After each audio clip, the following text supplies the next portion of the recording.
Tennessee now leading the nation in new COVID-19 cases by population. Doctors are warning if drastic changes are not made, hospitals all over the state could be pushed to the brink. My Owens here to break down the numbers and how state officials are working to combat that deadly virus. As COVID cases surge, Ascension St. Thomas announced it will postpone all non-urgent elective procedures and operations effective immediately.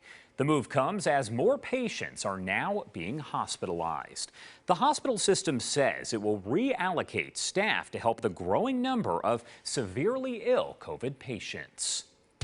The debate over masks in Knox County schools will now head to the federal court. 3 Knox County parents have filed a lawsuit against the county and Governor Bill Lee. It asks the court to enact a mask mandate for Knox County schools. The suit also urging a stop to the executive order that allows students to opt out. The school board has voted against a mask requirement. The complaint claims thousands of students have disabilities that increase their risk of severe illness if they were to get the virus. Here I'm talking about kids with a brain impairment, a heart impairment, a lung impairment. It can be literally life-saving for those kids. So that's what we're asking. Just do the simple courtesy of wearing a mask for your neighbor, and think about kids with special needs because they're an important part of the school community. Governor Lee and Knox County Mayor Glenn Jacobs say they will not comment on pending litigation. There's been no response so far from Knox County schools. An update now after nearly a dozen gunshots were fired from a Germantown balcony, leading to an hours-long standoff. Court documents reveal some new information, and we're getting a closer look at how that situation unfolded. This guy's in cuffs. They're bringing this dude out in cuffs. That video provided by Mike Walker. Several people called 911, police say, yesterday morning from the Griff Apartments in Germantown. A warrant alleges Brandon Brassard was seen holding a glass of wine and firing a gun from his balcony. Police say he heard Brassard then fire about 10 gunshots. He's been charged with reckless endangerment. A crime tracker alert now. Police in Clarksville looking for the person involved in a string of car burglaries that happened earlier this week. Officers say the man in that photo there broke into the vehicles Wednesday. He apparently targeted athletic facilities and parks while driving this white GMC Terrain. Police say he took handbags from the cars. So if you have any information about who he is or where he could be, call Clarksville Police. A store employee in Mount Juliet expected to be okay after being hit by a car driven by a shoplifting suspect. This happened yesterday afternoon in the Providence Marketplace shopping area of Mount Juliet. 2 people are now in custody after police say that car involved was later found in Antioch. At this point, no names have been released.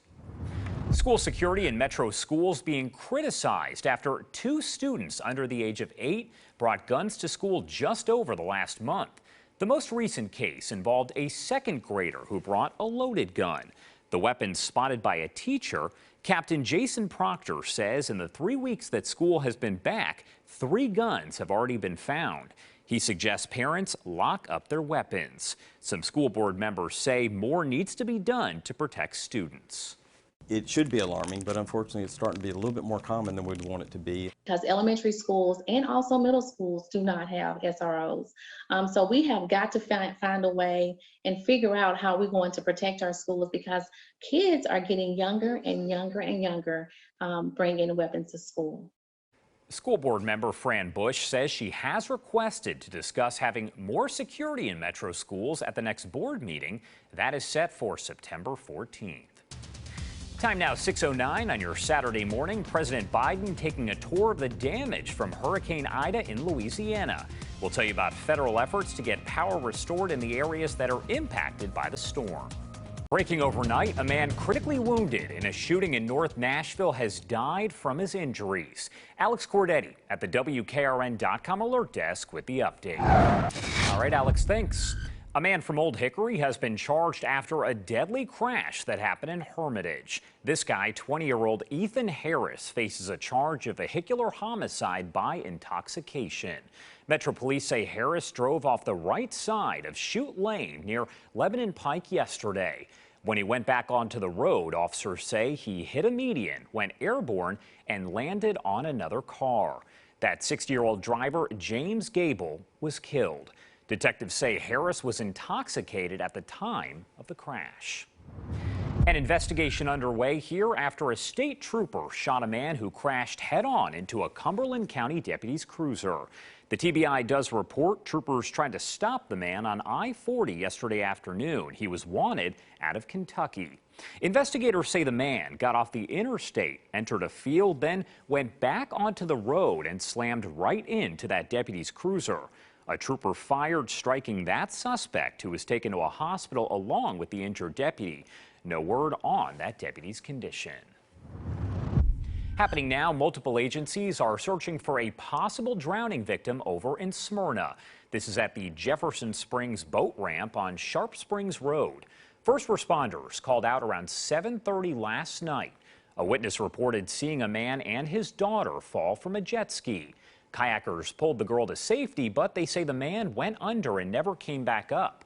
Crews searched the water and say they have not located him. Our COVID-19 coverage now. The mayor of Columbia reacting after Murray Regional reports a record number of COVID-19 patients.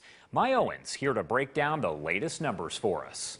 The Williamson County Health Department will move its COVID testing and vaccine operations. It will now be at the Ag Center over on Long Lane starting Tuesday. There's no testing tomorrow due to Labor Day. They will offer drive-through vaccines and testing on weekdays. That testing mornings from 8 to 10 a.m. Vaccines will be offered in the afternoon. That will take place from 1 to 3 p.m. ABC News, New York. And we're also tracking the vaccine here in Tennessee. The state health department does report that 42% of people statewide are now considered to be fully vaccinated. Here in Middle Tennessee, only 3 counties have more than 50% of their residents with 2 doses of the vaccine. Those are Williamson, Davidson, and Murray counties. Only 2 other counties across the state, Loudoun and Meigs counties, have more than 50% of their residents fully vaccinated. Happening this week, several roads will be closed in Clarksville. Main Street will be closed down between North 1st Street and North 2nd Street starting at 6 o'clock Tuesday and Wednesday night. This is so that Clarksville Gas and Water can install some fire hydrants. Traffic will be detoured, but drivers are urged to choose an alternate route. Time now 5:10 on your Sunday morning. 1 week after Hurricane Ida made landfall, we take a closer look at efforts to help people impacted by the storm along the Gulf Coast. A heartbreaking story now out of Florida this morning. The Polk County Sheriff says a man wearing full body armor fatally shot 4 people. That includes a mother and the 3-month-old baby that she was holding at the time. Officers say he then engaged in a gunfight with law enforcement before being wounded and surrendering. An 11-year-old girl shot 7 times did survive. The Polk County Sheriff says even after 33-year-old Brian Riley was arrested, he was so aggressive that he tried to wrestle a gun away from law enforcement while on a hospital gurney. He says at one point to our detectives, they begged for their lives and I killed them anyway. He's evil in the flesh. The sheriff says Riley was targeting his victims at random and suffering from mental health issues. Law enforcement says the man claimed to be on meth at the time.